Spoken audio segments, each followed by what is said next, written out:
Hello guys, I am अंकित। मैं उम्मीद करता हूँ कि आप लोग ठीक होंगे।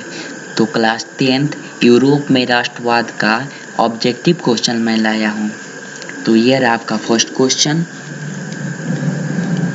इटली तथा जर्मनी वर्तमान में किस महादेश के अंतर्गत आते हैं?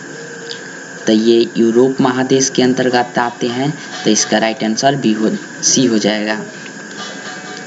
ये रहा आपका सेकंड क्वेश्चन। फ्रांस में किस शासन वंश की पुनः स्थापना वियना कांग्रेस द्वारा की गई? तो फ्रांस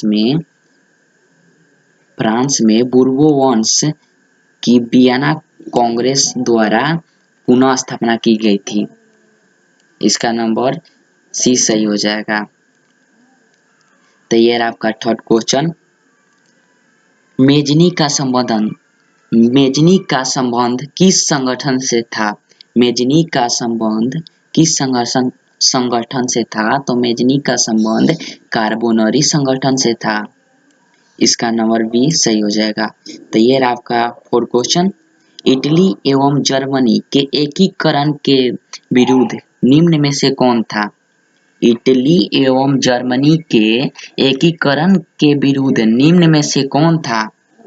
तो इसका राइट आंसर ऑस्ट्रिया हो जाएगा। इसका राइट आंसर ऑस्ट्रिया हो जाएगा। तो ये रहा आपका नंबर 5 क्वेश्चन।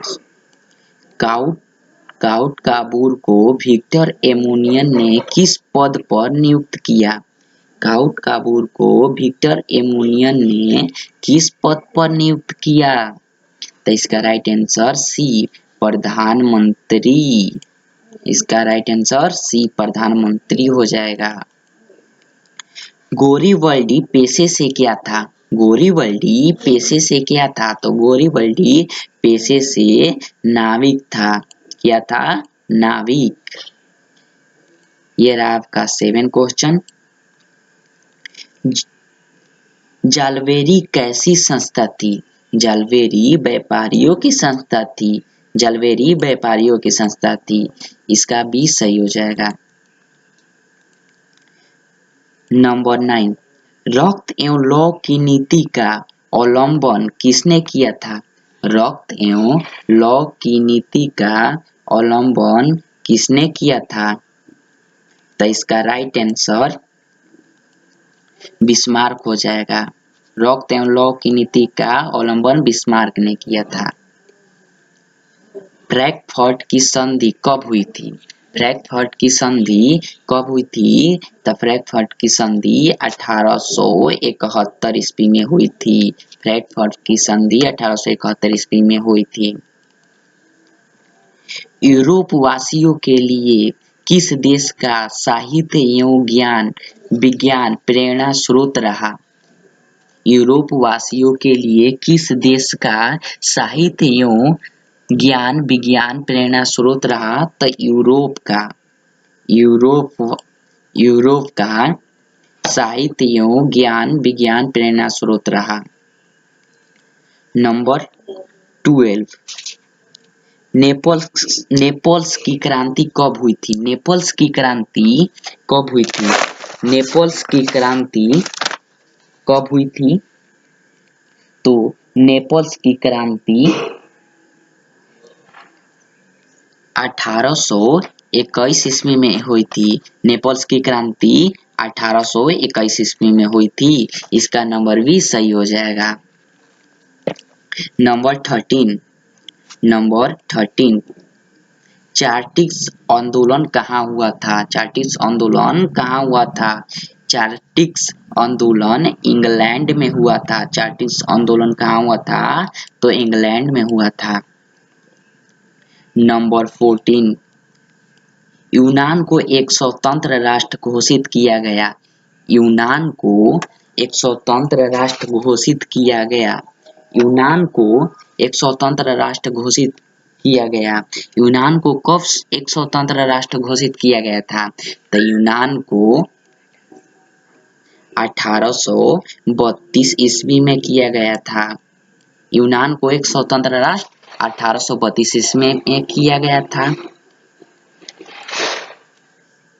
कार्बोनरी संगठन किस वर्ष हुई? कार्बोनरी संगठन किस वर्ष हुई? कार्बोनरी संगठन 1820 ईस्वी में हुई थी। कार्बोनरी संगठन किस वर्ष हुई थी? तो 1820 ईस्वी में हुई थी। नंबर 16, एड्रियानिपोल की संधि कब हुई थी? एड्रियानिपोल की संधि 1829 में हुई थी। एड्रियानिपोल की संधि 1829 में हुई थी। इसका नंबर भी सही हो जाएगा। एड्रियानिपोल की संधि किन दो देशों के बीच हुई थी?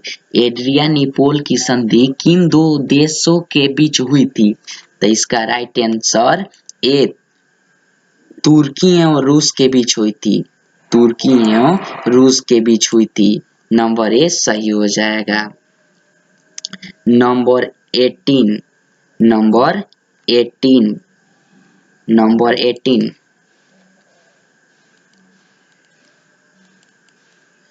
सेडान का युद्ध किनके बीच हुआ? सेडान का युद्ध किनके बीच हुआ? तो सेडान का युद्ध फ्रांस और प्रसा के बीच हुआ था। फ्रांस और प्रसा के बीच हुआ था। सेडान का युद्ध किनके बीच हुआ था? तो फ्रांस और प्रसा के बीच हुआ था। नंबर 19, किस देश का हंगरी पर पूर्ण आधिपत्य था? किन देश का हंगरी पर पूर्ण आधिपत्य था? तो इसका राइट आंसर बी, ऑस्ट्रिया का हो जाएगा। नंबर 20, पोलैंड के विद्रोह को किसने कुचल दिया? पोलैंड के विद्रोह को किसने कुचल दिया? तो इसका राइट आंसर ए, रूस ने कुचल दिया था। पोलैंड के विद्रोह को रूस ने कुचल दिया। नंबर 21, सन 1870 में फ्रांस और प्रसा के बीच युद्ध कहाँ हुआ था? सन 1870 में फ्रांस और प्रसा के बीच युद्ध कहाँ हुआ था? तो सन 1870 में फ्रांस और प्रसा के बीच युद्ध सेडान में हुआ था। सेडान। सन 1870 में प्रसा और फ्रांस के बीच युद्ध सेडान में हुआ था। सेडान में। इसका राइट आंसर ए सही हो जाएगा। नंबर 22, किस युद्ध के बाद जर्मनी का एकीकरण पूरा हुआ? तो इसका राइट आंसर डी, सेडान के युद्ध के बाद। सेडान के युद्ध के बाद सेडान के युद्ध के बाद सेडान के युद्ध के बाद जर्मनी का एकीकरण पूरा हुआ था। सेडान के युद्ध के बाद, याद रखिएगा, सेडान के युद्ध के बाद पूरा हुआ था। यंग यूरोप का स्थापक कौन था? यंग यूरोप का स्थापक कौन था? यंग यूरोप का स्थापक मेजनी था। कौन था? तो मेजनी था। नंबर 24, ये आपका लास्ट भी क्वेश्चन है। यूरोप का मरीज किसे कहा जाता था? यूरोप का मरीज किसे कहा जाता था? तो यूरोप का मरीज तुर्की को कहा जाता था। यूरोप का मरीज किसे कहा जाता था? तो तुर्की को कहा जाता था। वीडियो को लाइक जरूर करें। Thank you for watching my video.